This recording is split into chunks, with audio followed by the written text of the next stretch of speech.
d'Afrique, tu as trop souffert, peuple martyr qui vit dans l'enfer.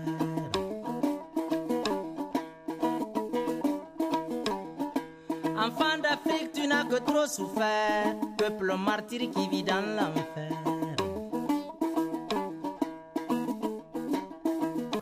Afrique berceau de l'humanité, Afrique noyau de l'humanité.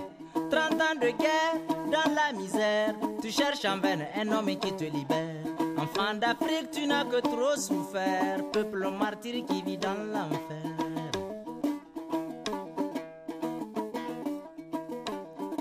Enfant d'Afrique, tu n'as que trop souffert. Je commence par le phénomène CEDEAO, parce que étant l'organisation plus ou moins la plus ancienne par rapport à l'UEMOA, n'est-ce pas, qui est de 1994, même si c'est une révision de 1994, ça existait avant.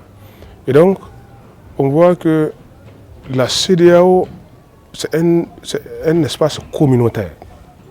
15 États se mettent ensemble pour dire que nous allons garantir les droits de l'homme reconnus à tout être humain en tant qu'être humain, mais nous allons aussi aménager un espace favorable aux citoyens, créer une autre catégorie de personnes, de citoyens. Parce que c'est ça pour faciliter l'intégration économique entre les membres. Et donc, ils ont d'abord dit que tous les instruments juridiques de garantie des droits de l'homme s'appliquent là. Mais en plus, il y a aussi un aménagement supplémentaire, un privilège qui est accordé aux citoyens de la communauté. Et ça fait qu'il y a son protocole sur la libre circulation des personnes, mais ce protocole-là sur la libre circulation des personnes, il s'agit des citoyens de la communauté. Les citoyens de la communauté, donc, qu'est-ce qu'un citoyen de la communauté CEDEAO? C'est un des ressortissants d'un des 15 États membres. C'est comme si on va vers un autre niveau d'intégration. Vous êtes un citoyen nigérien, burkinabé, malien, nigérian, capverdien, gambien, et un des 15 États membres. Eh bien, vous pouvez vous mouvoir à l'intérieur pour faciliter l'activité économique, la libre circulation des personnes, des capitaux, des biens et des services. Et donc, on lui donne quelques facilités, mais qui ne sont pas données à toute personne. Parce que celui qui n'est pas ressortissant de la communauté CEDEAO ne bénéficie pas de ces privilèges. Il va bénéficier de la protection des droits reconnus à l'être humain en tant qu'être humain, mais il n'aura pas les privilèges et les droits reconnus aux citoyens de la communauté CEDEAO. Par exemple, l'un des éléments de facilité d'exercice de la liberté d'aller et venir, c'est dire que sur l'ensemble de l'espace communautaire, on supprime le visa. Vous avez un passeport, dès que vous vous déplacez en allant, vous ne demandez pas un visa. Or, quelqu'un qui n'est pas un des citoyens de la communauté, pour pouvoir intégrer cette zone, il faut qu'il obtienne le visa d'un des États membres. On dit, eh bien, ce citoyen de la communauté, s'il se déplace, il a pratiquement 90 jours sans avoir besoin d'une carte de séjour.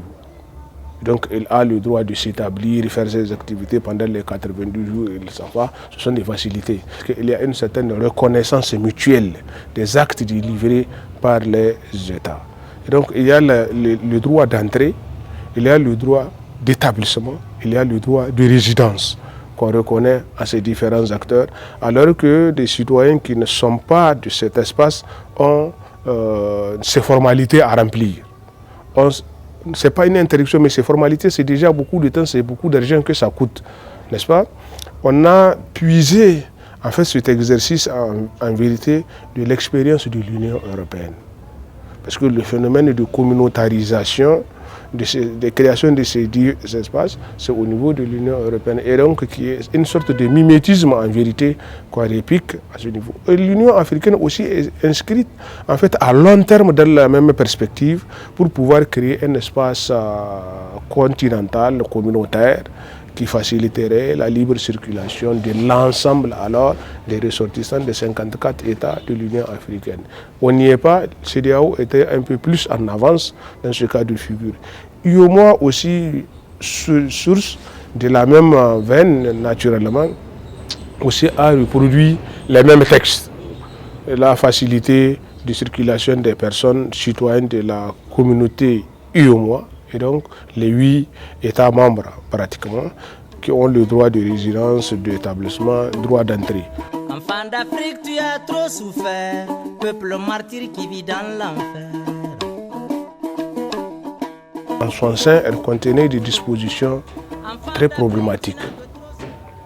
C'était une loi dès la première lecture qui montre qu'elle est sur commande. On a vu tel que les droits sont consacrés. Chacun a le droit de quitter tout pays. Elle est conçue pour empêcher la sortie d'un pays.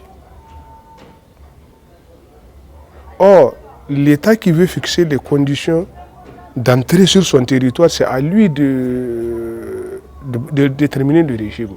Cette loi, sa vocation n'est pas d'empêcher l'accès au territoire nigérien, mais sa vocation était d'empêcher la sortie du territoire nigérien vers une seule destination. En plus, ça fait que vous pouvez sortir dans d'autres zones et elle a poussé ses effets pervers jusqu'à s'appliquer aux Nigériens.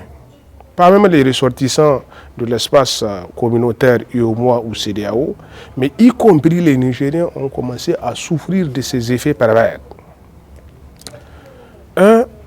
Elle incrimine dans les faits la délivrance des services aux migrants. Elle dit, bon, son objectif c'est de lutter contre le trafic illicite des migrants. Mais donner un hébergement aux migrants vous expose à une sanction pénale. Transporter un migrant vous expose à des sanctions pénales. Et en fin de compte, c'est l'activité migrante qui est étranglée. Le migrant ne pourra pas bouger. Et quand on voit que le même migrant qui quitte Niamey pour aller à Agadez, n'est-ce pas, mais c'est à partir d'Agadez qu'on a fractionné le pays en deux. Pour dire que quand vous quittez Agadez vers le nord, vous êtes soupçonné de faire le trafic des migrants. Mais vous êtes en territoire nigérien.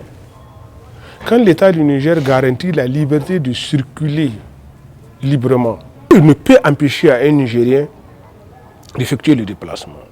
Il ne peut empêcher aussi, en raison du principe de territorialité des traités, un ressortissant de CEDEAO de faire le même déplacement, d'avoir la même liberté de se mouvoir sur le territoire nigérien. Un ressortissant de l'UEMOA, la même chose. Et toute autre personne, à raison de sa liberté d'aller et venir. Maintenant, si quelqu'un va rentrer à Libye, il revient à l'État libyen de lui demander les conditions d'accès à son territoire. On a vu que c'est une loi en fait commandée par l'Union européenne dans le sillage de ce qu'on appelle l'externalisation des frontières. Parce qu'on estime qu'il faut réprimer les départs d'Agadez vers le nord, parce qu'on estime que tout celui qui quitte Agadez vers le nord va éventuellement et in fine vouloir aller en Europe, et c'est ce qu'on ne veut pas. Et on avait vu des cas concrets où des femmes et des enfants de Kanché ont des difficultés à se mouvoir de Kanché pour aller même à Zander. Parce qu'on estime, et j'ai même vu un acte qui demandait souvent des autorisations aux nationaux dans leur propre région pour faire le déplacement, parce que simplement on craint que c'est une véritable aberration. Et donc que cette loi soit abrogée, à mon avis, c'est la moindre des choses qu'un État normal puisse faire. Enfant d'Afrique, tu as trop souffert, peuple martyr qui vit dans l'enfer. Les droits, comme leur nom l'indique, en cas de violation, c'est la sanction. Ça expose le violateur à la sanction du type juridictionnel, Cela signifie que la victime de la violation saisisse les juridictions compétentes, fait constater que ces droits ont été violés et apporte la preuve justement de ces violations. La fonction des juridictions, c'est de constater ces violations et puis d'octroyer la réparation à la victime. Maintenant, les juridictions qui sont susceptibles d'être saisies pour sanctionner ces violations sont de plusieurs ordres.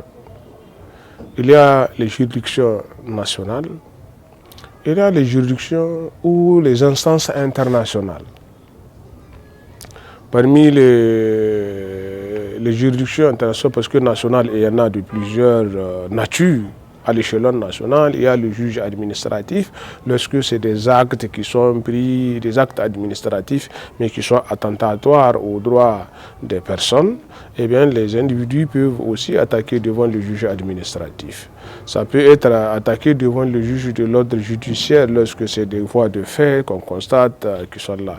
Lorsque c'est un acte de valeur législative qui viole ces droits, eh bien, il peut aussi lui-même être attaqué devant le juge constitutionnel.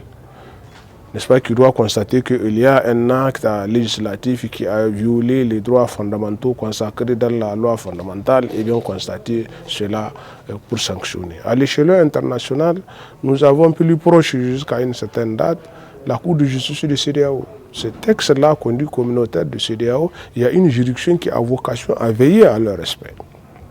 Et que si c'est violé, eh bien, les citoyens de l'espace communautaire ou les hommes vivant dans cet espace communautaire, et c'est la singularité de l'affaire, pour les droits qui sont consacrés en termes de droits fondamentaux, garantis dans des instruments juridiques internationaux, déclarations universelles, pactes et consorts, mais vous n'avez pas besoin d'être un citoyen de la communauté. CEDEAO. Vous avez simplement besoin d'être un homme sur le territoire d'un des États membres et qui a violé vos droits. Même si vous êtes non africain, vous faites constater simplement que voilà, cet État a violé vos droits qui sont consacrés dans un des instruments juridiques internationaux garantissant ces droits-là. À l'échelon de, comment est-ce qu'on appelle, de l'Union africaine, on a la Commission africaine des droits de l'homme et des peuples. Il y a la Cour africaine des droits de l'homme et des peuples. Il y a aussi des organes de traité. Chaque traité a une sorte de juridiction, de quasi-juridiction.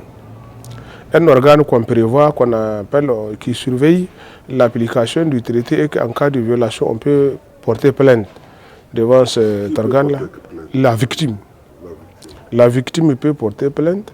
Les États peuvent faire, mais les États ne le font pas. Souvent, les ONG aussi peuvent faire, au nom et pour le compte des victimes, cette saisie-là, et qu'ils examinent leur communication, comme on dit, et ils donnent la possibilité aux États de se défendre, tout comme un procès, comme on le constate à l'échelle nationale, sauf qu'à la seule différence pour ces organes, en fin de compte, c'est des recommandations qui sont formulées à l'intention des États pour pouvoir leur signifier les violations des droits.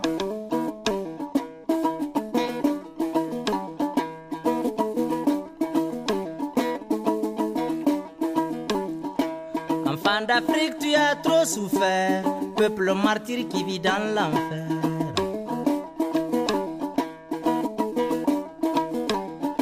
Enfant d'Afrique, tu n'as que trop souffert, peuple martyr qui vit dans l'enfer.